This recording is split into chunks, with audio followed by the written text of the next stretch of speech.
The sky above was pale gray, filled with smoke and heat. The wind blew softly across the empty wasteland, picking up bits of ash and dust. In the middle of that broken silence, a small figure ran barefoot, fast, breathing hard. His eyes were wide with fear, and his thin arms swung as he pushed through the burning air. He was just a child, but he looked like he had seen the end of the world. Logan drove his old off-road truck across the rough path, heading west through what was once called Sector 9. The place had been empty for years, destroyed in the last wave of the war. Nothing lived here anymore, or so he thought. That's when he saw him, a boy no older than 8, sprinting through the dust like something was chasing him.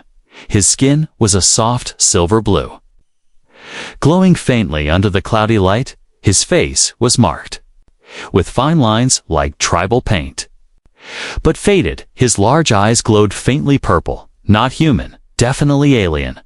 Logan hit the brakes hard, his truck sliding to a stop. The boy froze, turned toward the truck, and raised his hands in panic. His body trembled, and he took one small step back, ready to run again. "Hey," Logan called through the cracked window. "Wait, I'm not going to hurt you." But the boy didn't understand or didn't trust him. He shouted something in a language Logan didn't recognize, then pointed back behind him toward the horizon. Then he cried out a single word in broken English: "Mother." Logan looked past the boy, squinting through the dust. At first, he saw nothing. Then, far in the distance, a dark shape, tall, metallic, moving slowly. It didn't walk like a person. It hovered slightly above the ground, scanning side to side with a red sensor light blinking across the landscape. "Damn," Logan muttered. "Hunter drone." The boy turned and tried to run again, but he stumbled, fell into the dirt, and coughed hard. Logan jumped out of the truck and rushed toward him. His boots kicked up dirt as he ran. "Kids, stop. I'm not one of them." The boy looked up at him with wide, terrified eyes, his breathing shaky. Logan reached him, knelt down, and gently put a hand on his shoulder. The boy didn't fight. He was too tired, too weak, and maybe he had no more strength left to run. "What happened?" Logan asked, though he didn't expect an answer. "Where's your mom? Is she hurt?" The boy looked back toward the mountains, his lips moving slowly. "She, trap, sick. Mother, need help." "All right," Logan said, standing up and lifting the boy carefully. "Let's get you out of here first, then we'll figure it out." He carried the boy to the truck, set him gently in the passenger seat, and closed the door. The boy leaned against the seat, shivering, even though it wasn't cold. Logan looked at him and said quietly, "Hold on, kid." He started the engine and sped off, heading toward the old canyon road where the trees grew thick and gave good cover. Behind them, the hunter drone changed direction and picked up speed, scanning the exact spot where the boy had fallen just moments earlier. Inside the truck, Logan grabbed a small water bottle and handed it to the boy. "Drink." The boy took it with shaking hands and sipped slowly. His eyes still darted to the window, afraid the machine would catch them. Logan watched him, wondering what this kid had gone through alone, scared, hunted in a dead zone that even humans avoided. "What's your name?" Logan asked, trying to sound calm. "You understand me?" The boy nodded slowly, then pointed to his chest. "Kiru, Kiru." Logan repeated, "I'm Logan." Kiru tried to sit up straighter. "Mother? Back in camp? Sick. Please." Logan's hands tightened on the steering wheel. He didn't know this boy, didn't know him anything. He had planned to pass through this region quietly, maybe find old parts to trade in the southern city. But now, a sick alien woman was trapped somewhere in a place full of leftover war tech, the kind that still killed anything non-human on sight. "We'll rest first," Logan said, glancing at Kiru. "Then we'll talk about your mother." "All right," Kiru nodded, his eyes still full of fear, not for himself, but for her. Logan had seen people run for their lives before, but this boy, I'd been running for someone else's life that made him different, and that made Logan stay as the truck disappeared into the canyon shadows. The hunter drone paused, scanning the air, locking onto a trail it had not seen before. Not human, not machine, but something in between. It turned and began to follow. Logan drove fast through the canyon, taking narrow turns with skill. The trees were dry and tall, their twisted branches hiding the sky. His truck bounced over rocks and roots. But he didn't slow down. Every now and then, he checked the rearview mirror, waiting to see that blinking red eye of a drone chasing them. But so far, nothing. Still, he didn't trust the silence. Machines like that didn't give up easily. Beside him, the alien boy, Kiru, had fallen asleep. His body was curled up, small and tense. His face was calm now, but still pale. His arms were thin, and small scars covered his hands, old wounds. Healed badly, Logan knew those marks. They weren't from falling or playing. They were from labor. Forced labor. Kiru had been through something no child should ever know. After another hour, Logan reached a small hill with a natural rock arch. He turned off the engine and guided the truck behind it, parking under the cover of vines and shadows. This place had been his hideout before, during his smuggling days, and no one, not even scanners, could spot it easily. Nearby was a cave entrance, wide but low, dark and cool. He gently shook Kiru awake. "Hey, we're safe for now, come on, we need to rest." Kiru opened his eyes slowly, blinking in confusion. Then he sat up fast, looking around. "Where?" "A hiding place," Logan said. "No one will find us here, not for a while." Kiru climbed out of the truck, walking slowly. His bare feet touched the cool ground, and for the first time, he didn't seem afraid. Logan led him into the cave, lit a small portable lamp, and unrolled 2 blankets on the floor. Kiru sat cross-legged, still silent. Logan passed him a food bar. "You hungry?" The boy took it slowly, chewing in small bites. Logan sat across from him and opened a can of old beans for himself. For a few minutes, they ate in silence. Only the sound of the wind outside filled the air. Then, without warning, Kiru began drawing shapes into the dirt with his finger. Logan watched as circles, lines, and figures took shape. One figure was clearly the boy, another, a taller figure, his mother, and then tall machines, red eyes, cages. Logan leaned closer. "Is that the camp you escaped from?" Kiru nodded, pointing to the figures. "They take us, make us work. No sky, no food, only pain." Logan's voice was low. "And your mother?" Kiru pointed at the tall figure in the drawing. "She hid me. Told me run, said find help. She stayed." "Why?" Logan asked. "Why didn't she run with you?" Kiru's eyes filled with tears. "She sick. Her chest hurts, can't breathe. They take her to lower place." Logan's heart sank. He had heard rumors about underground labs where Dominion soldiers tested chemicals on alien prisoners. He had thought those were just war stories. But now, a real child sat before him, crying softly.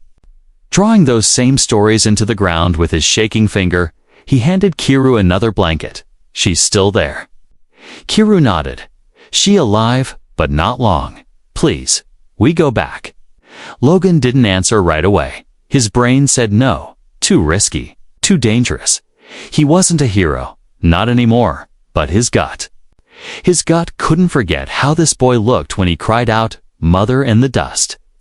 Couldn't forget the strength it took to run across a dead zone just to find help. Logan stood and walked to the entrance of the cave, looking out into the trees. The stars were faint above the clouds. The wind was picking up, and with it, danger. The Dominion would come, not just for the boy, but for anyone who helped him. He knew what would happen if they found the cave. he walked back in and sat down beside Kiru. "We'll go at sunrise." Kiru looked up quickly, hope shining in his tired eyes. "You help." Logan nodded once. "Yeah, kid, we'll go find your mother, but we do it smart, fast, and quiet. Understand?" Kiru smiled for the first time, just a little. Yes. Quiet. Logan looked at the firelight dancing on the cave wall, thinking about the long road ahead. He had escaped the war. But maybe it hadn't finished with him yet. Maybe this boy had brought him back into it, not with orders or weapons, but with something harder to ignore. A child's courage and a mother's love, and Logan couldn't walk away from that. The next morning, the sky was still gray, heavy with clouds that refused to rain. Logan packed his gear quickly and quietly, checking his old rifle. Stuffing extra water and food into his worn backpack, he handed Kiru a small coat, oversized for the boy's thin frame, but it would protect him from the wind. The boy took it with a grateful nod, his large eyes tired but full of silent determination. They didn't speak much as they walked. The forest around them grew darker.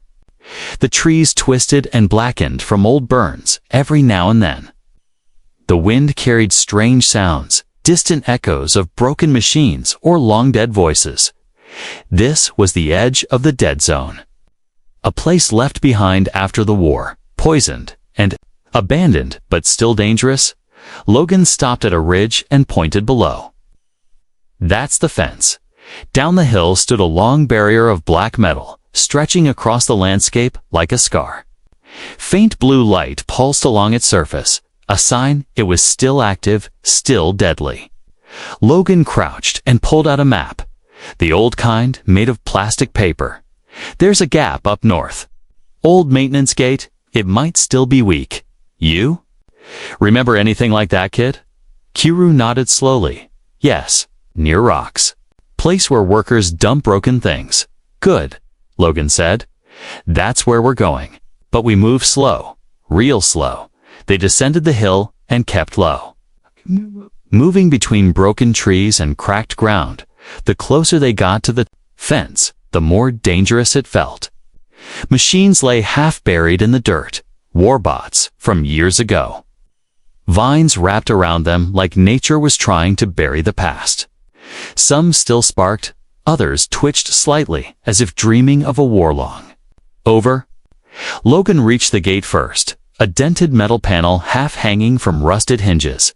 The blue energy grid buzzed faintly across the opening. "Stand back," he told Kiru, pulling a small black device from his belt. He clipped it to the fence. Control panel, then tapped a code. A sharp click sounded, and the lights flickered. "Now?" Logan grabbed the boy's hand and pulled him through the gap.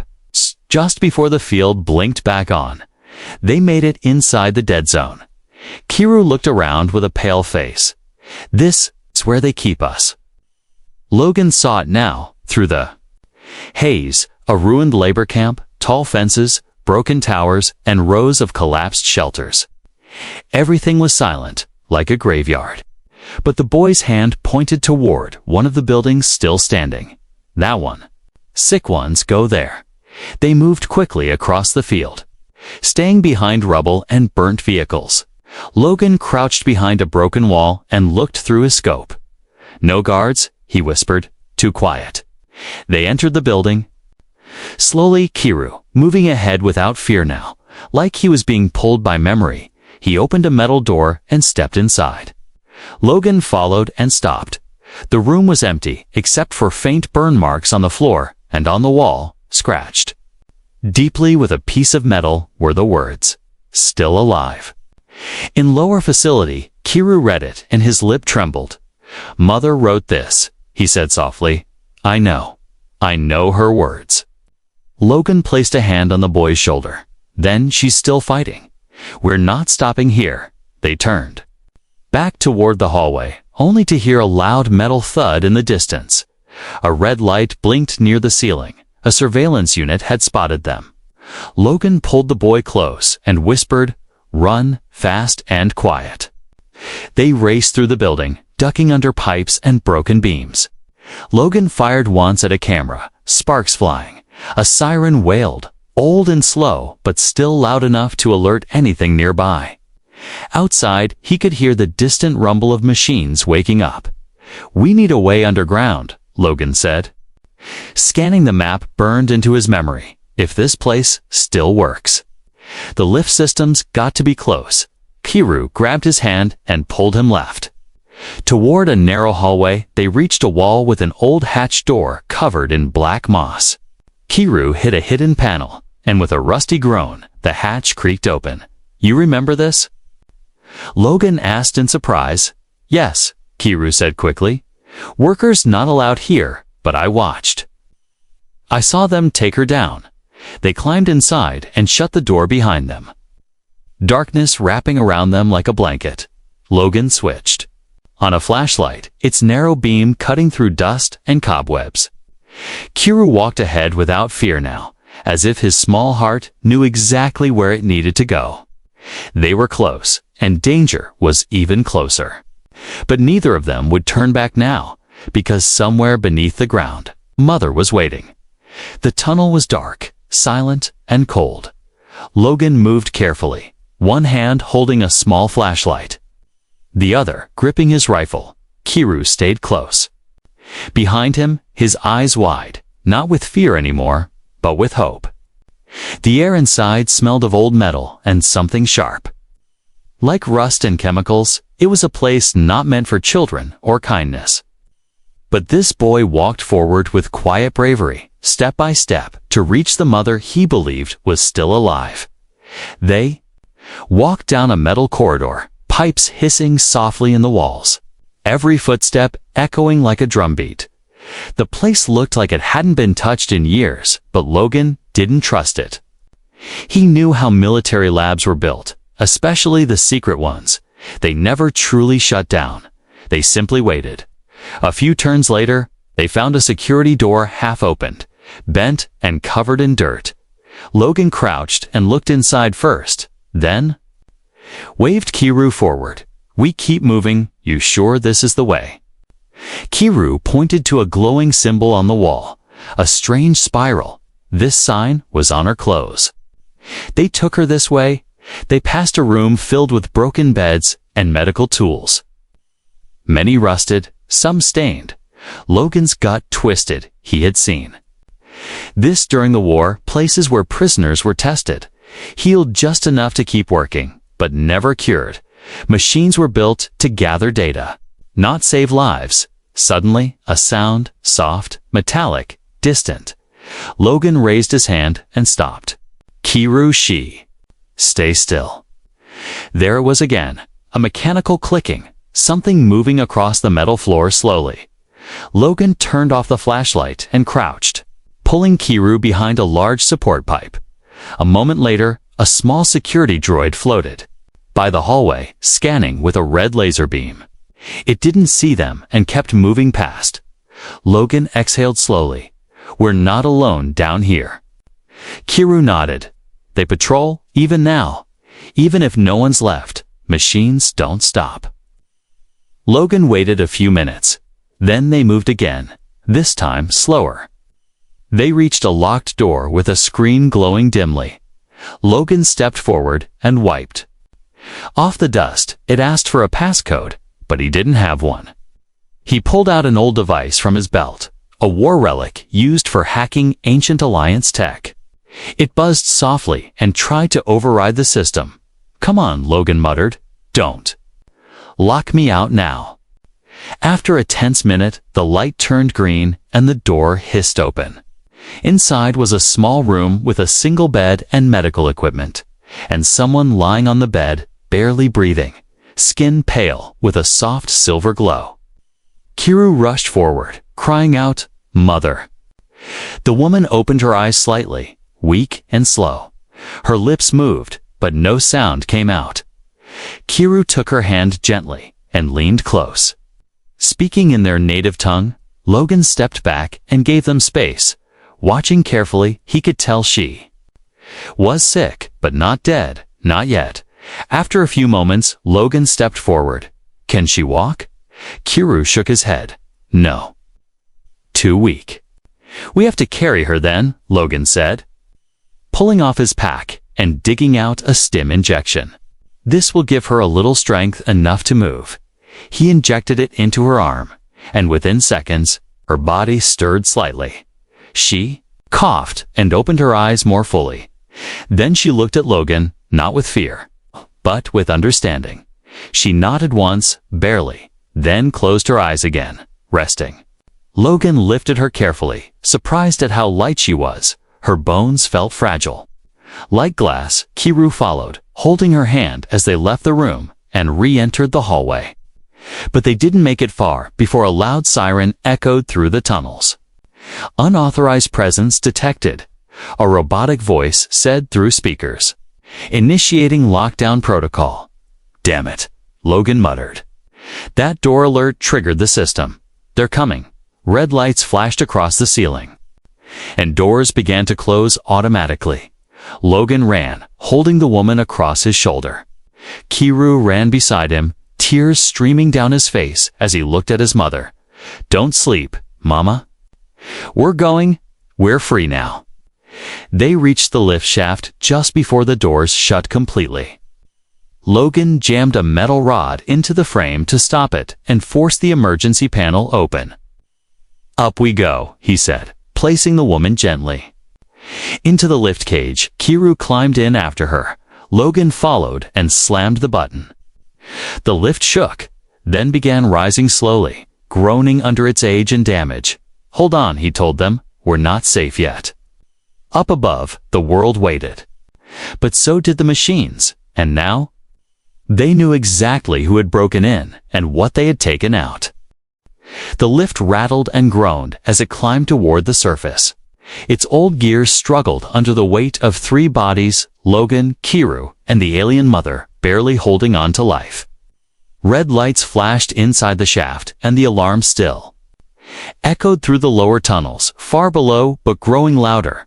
Logan kept one hand on his rifle, eyes fixed on the ceiling hatch above, ready for anything the moment they broke through the upper exit. He jumped out first, weapon raised, scanning. The ruined hallway above, it looked empty, but he didn't relax. Clear, he said, waving Kiru out. Kiru held tightly to his mother's hand, gently guiding her as Logan supported her other side. She was too weak to walk, but she was awake. Her eyes blinking slowly at the harsh light above. Every breath she took seemed like a battle, but she was still fighting. They moved fast through the corridor, stepping over broken cables and fallen beams. Sparks danced from the ceiling where systems had overloaded. The whole facility was falling apart. But that didn't mean it was unguarded. Behind them, deep in the base, a patrol unit reactivated. Scanning footprints, thermal signatures, and heat trails, it locked onto the direction Logan and the boy had taken. Then hovered into the hall, red eye glowing bright, silent but deadly. Logan guided them through an old security checkpoint and spotted a side tunnel that led outside. He remembered this route from the war. It wasn't marked, just a maintenance escape. This way, he said. Faster than the front gate. They stepped into the tunnel, the sound of their boots echoing off the curved metal walls. The air grew warmer, a sign they were getting close to the surface, but just before they reached the exit, a sharp click echoed behind them. Logan spun around and pushed Kiru and the woman down. Stay low, he shouted. A blast of red plasma slammed into the wall beside them, sending sparks flying. A drone dropped from the ceiling, its weapon arm raised. Logan fired back, hitting it in the sensor. But the shot only stunned it, not enough to destroy it. He rolled behind a metal pipe and took aim again. This time hitting the drone's power core. It exploded with a sharp flash and fell to the floor. Smoking, Kiru looked back, wide-eyed. More coming. Definitely, Logan said, grabbing the mother again. Move, now. They reached the surface hatch, a rusty steel plate half covered in dirt. Logan pulled the lever hard, and the hatch groaned open. Cool wind rushed in, carrying the scent. Of trees and earth, they were outside, finally, but not safe. Logan helped them out first, then climbed after them and slammed the hatch shut. He dropped to his knees, breathing hard. We need distance, fast, before they lock this place down. He slung the woman over his back and started moving through the forest. Kiru ran beside him, panting but keeping up, behind them. The alarms faded, but they knew the machines would not give up the chase. They reached a rocky hill and hid behind a boulder to catch their breath. Logan pulled out a canteen and handed it to Kiru. "Give her small sips, not too much." Kiru nodded. Placing the metal edge to his mother's lips, her hands trembled as she drank, her eyes fluttering open once more. She whispered something in her language, soft and broken.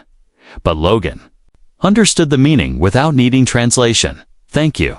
She's burning up," Logan said, touching her forehead. "We need to get her treated soon, or we'll lose her. Can you help her?" Kiru asked quietly. "Like you helped me." Logan sighed. "I'm no doctor, but I've got something, an old medical shelter in the hills. Hidden during the war. If we can reach it, maybe, just maybe, we can save her." He stood up, adjusted his grip on her, and started walking. "Again, no more hiding, kid. Now we run for her life." They moved through the dense forest, branches slapping at their arms, dirt kicking up around their feet. Logan's legs burned with effort, but he didn't stop. The woman coughed softly, then fell quiet again, her body heavy, limp. He glanced down at her, pale, fading, but alive. They crossed an old stream bed and climbed over a fallen log. Logan's arm trembled with the weight, but he pressed forward. Kiru walked close beside him, never letting go of his mother's hand, not even once. And as they disappeared into the trees, back toward the world that had forgotten them, a single machine rose above the ruined facility's roof. Its sensor pulsed red, and its data stream sent a message across the stars. Target escaped. Hybrid units secured by human orders. Far away, someone read the report and smiled. But Logan wasn't done yet, not while the boy still held hope, and not while the mother still breathed. The sky turned darker as Logan and Kiru reached the old hills. A cold wind rolled across the trees, brushing the leaves like whispers of warning. Logan's arms ached from carrying the alien woman. But he didn't slow down. She was light, too light, like someone whose body was fading day by day. Her skin had grown paler, and her breaths were slower now. Like a candle about to go out, Kiru walked beside them, silent. His small hand gripped his mother's fingers gently, never letting go, not even for a second. His eyes were tired, but his steps stayed strong. He never once said, "I'm tired," or "I can't." Logan noticed that, and it told him more about the boy than words ever could. "We're almost there," Logan said quietly. "Just over this ridge. There's a shelter built into the rocks. I used it years ago. It should still work." Kiru nodded, but he didn't smile. His eyes were focused only on his mother's face, watching her chest rise and fall, hoping it wouldn't stop, hoping she'd live long enough to see the sun again. They reached the top of the hill as thunder rolled far in the distance. Clouds stretched across the sky like a giant wall of gray. Logan looked ahead. The rocks were still there, untouched, and the metal door was still half covered by moss and vines. He stepped forward, pressed his old code into the rusted keypad, and waited. The door clicked, then opened with a hiss. Cold air rushed out clean, filtered, untouched by war. "Inside," Logan said, stepping in first. The shelter was small, one room, a bed, old supplies, and a half-working medical pod. The lights flickered but stayed on. Logan laid the woman down carefully, her head resting against a soft rolled blanket. "She needs treatment now," he muttered, moving to the console beside the pod. Kiru helped remove her armor gently, careful not to hurt her. He touched her face and whispered, "Mama, we're safe now. Please stay." Logan loaded the med scanner and ran a full sweep of her body. Lines of alien and human code flashed across the screen. Her immune system is collapsing. She's been poisoned slowly over time, he said. Probably from something they injected in the lab, maybe to test how much she could survive. Kiru's voice broke. "Can you fix her?" Logan looked at the old pod, touched the controls. "If this thing still works." "Maybe. I don't have much medicine left. But I do have something special. Something I stole from the labs during the last retreat. Never thought I'd use it. But this is the time." He pulled out a small silver vial, glowing faintly blue. Nanoserum experimental, was made to boost healing, mostly for soldiers. But it might help her too. He loaded it into the injector and started the pod. "Kiru, get inside with her." The boy blinked. "Me?" "You're her son," Logan said. "Your presence, your connection, might help stabilize the bond during treatment. She'll feel you, even while unconscious." Kiru nodded quickly, climbed inside, and lay beside her, holding her hand. Close to his chest, Logan sealed the pod with a soft hiss, mist filling the inside. The scanner blinked, then flashed green. Process started. All Logan could do now was wait. He sat down in the corner, breathing hard. "You're stronger than I ever was. Kid," he said to himself. "I hope she knows that." Minutes passed, then an hour. Logan didn't sleep. His eyes stayed on the pod, watching the numbers change. The mother's vitals were rising slowly, one heartbeat at a time. One breath at a time. Her body still looked weak, but inside, the machines were repairing damage, fixing cells, cleansing the toxins bit by bit. Then a sound, a soft voice, small but full of life, came from the pod. "Mama." The pod's lid opened slowly, and Kiru sat up, his eyes wide. Smiling for the first time in days, his mother's eyes opened too, slowly. And she looked at her son, really looked at him. Her lips parted as she whispered his name. "Kiru." Tears rolled down his face as he hugged her. "You're back. You didn't leave me." Logan stood, watching them quietly, his heart. The one he thought had gone cold long ago, felt something again. Something warm, something right. She looked at him, weak but smiling. "Thank you, human." "I'm not just any human," Logan said, walking over.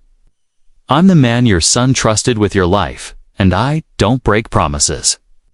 She closed her eyes for a moment, breathing steady. "He saved me." "But you saved both of us," Kiru looked up, still holding her. "Will we be safe now?" Logan placed a hand on the pod. "Not forever, but for now." "Yes, I've set jammers around the hill. They won't find us easily, and if they try, I'll have to go through me, outside." The wind picked up again, but it wasn't as cold anymore.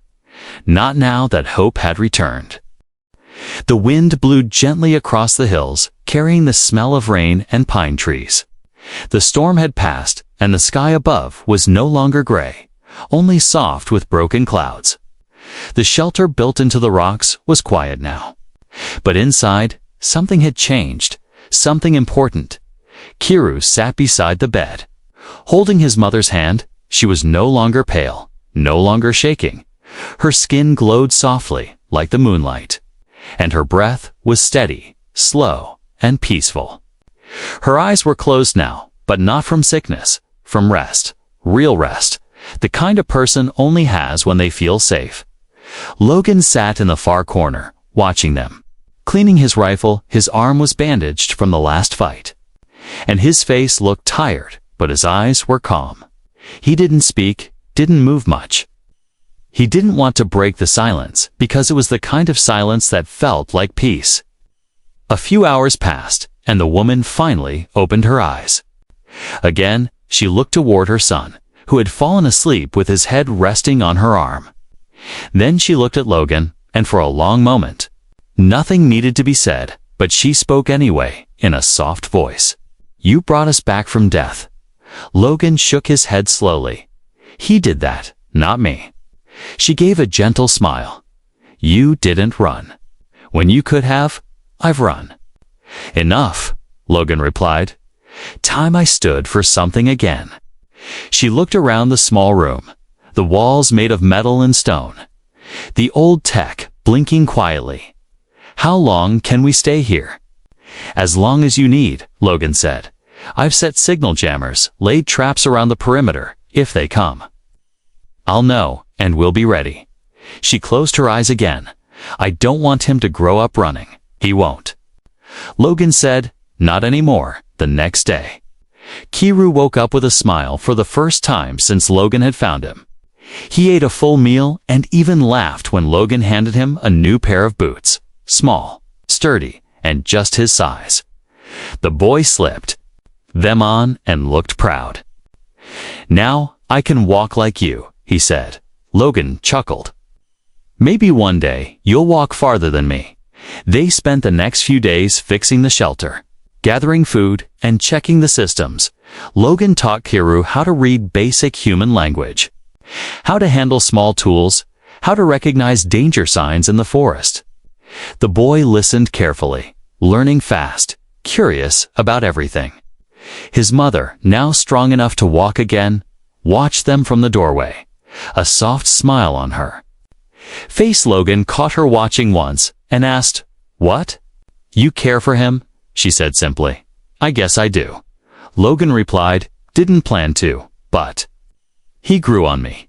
She stepped closer, in my people's way. When someone protects a child not born from them, it is called a life bond. A promise forever. Logan raised an eyebrow. Sounds serious? It is, she said, holding out a thin silver band, smooth and simple, glowing faintly. Will you take it? He looked at it, then at her and the boy. You sure? She nodded. You're more than a fighter now. You're part of our story, our family. Logan took the band and slipped it onto his wrist. It tightened gently, like it knew who he was. And for the first time in years, he didn't feel like a man just surviving. He felt like someone living.